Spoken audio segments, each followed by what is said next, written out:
Christine Abizaid. Director Abizaid is the director of the National Counterterrorism Center. With 14 years of national security experience, she is the 8th Senate-confirmed director and the first woman to lead the United States counterterrorism enterprise. Formerly, she served as Deputy Assistant Secretary of Defense for Afghanistan, Pakistan, and Central Asia, and as Senior Intelligence Analyst for the Defense Intelligence Agency. Dr. Abizaid, thank you for appearing before this committee. You're now recognized for your opening comments. Well, thank you very much, Chairman Peters, Ranking Member Portman, and the distinguished members of this committee. Thank you for the opportunity to appear before you today to discuss the global counterterrorism environment and to highlight the tireless work of the NCTC's professionals and the work they do to protect the homeland. As noted in my statement for the record, 20 years after 9/11, the United States faces a changed threat from foreign terrorist organizations. The threat today is less acute to the homeland, but it continues to become more ideologically diffuse and geographically diverse. Even as the United States has ended its longest war in Afghanistan and takes on a broader array of national security priorities, NCTC remains committed to our mission to deter and disrupt terrorist efforts to harm the United States, both at home and abroad. The United States continues to have success in degrading foreign terrorist operations, including their threat to the homeland, though these terrorists have proven adaptive over years of CT pressure. Turning first to the international counterterrorism landscape. The 26 August suicide bombing by ISIS Khorasan at the international airport in Kabul, which tragically killed 13 U.S. service members and scores of Afghans, illustrates that foreign terrorist groups continue to place a premium on attacks against the United States. ISIS-Khorasan in Iraq and Syria, in addition to maintaining a strategic interest in conducting attacks in the West, remains committed to its long-term goal of establishing an Islamic caliphate and is fomenting sectarian discord, eroding confidence in governments, and exploiting security gaps to create conditions favorable for seizing territory again after significant losses several years ago. For its part, Al-Qaeda has changed significantly since 9/11. The group and its affiliates and allies have repeatedly demonstrated their ability to adapt to changing CT environments and geopolitical realities. Part of this adaptation has included shifting from its core leadership structure in the Afghanistan-Pakistan region to a more geographically dispersed network of affiliates and veteran leaders across Africa, the Middle East, and South Asia. And while years of CT pressure has degraded the Al-Qaeda network, the group and its affiliates remain intent on using individuals with access to the United States to conduct attacks. This was most recently demonstrated by Al-Qaeda in the Arabian Peninsula and their probable approval of a 2019 attack in Pensacola, Florida, where a Saudi Air Force officer killed 3 and wounded 8 U.S. service members.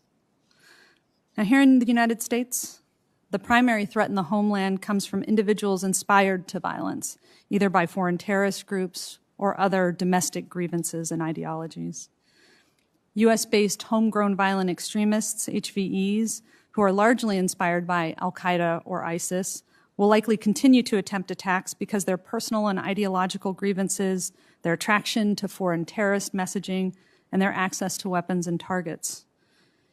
HVEs, they mobilize without specific direction from foreign terrorists, and they act independently and often with few associates, which makes detection and disruption very difficult.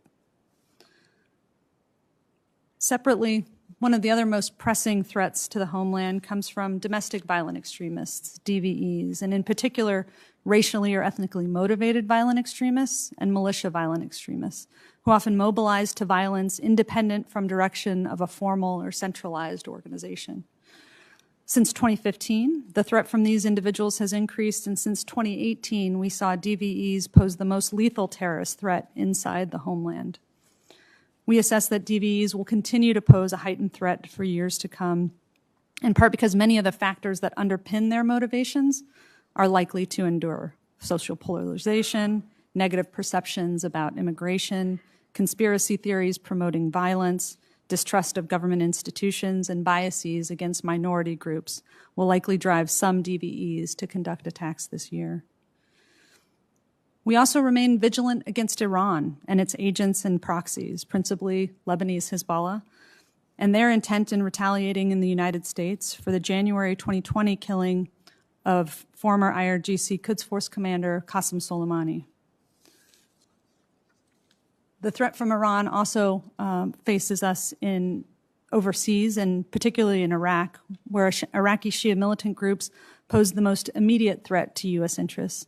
These militants have conducted an increasing number of indirect fire and unmanned aerial systems attacks against U.S. facilities in the past several months, with the objective of expelling U.S. forces from the country. Now, looking ahead, we will continue to face a diverse range of threats that will play out against the backdrop of complex global trends, including ongoing effects of COVID-19 pandemic, great power competition, and the disruptive effects of a changing climate and rapidly evolving technology. More than 15 years after its establishment, the National Counterterrorism Center is uniquely positioned to lead in this environment, working alongside our partners across the intelligence community and, importantly, the FBI and DHS as we move into the next phase of our counterterrorism fight.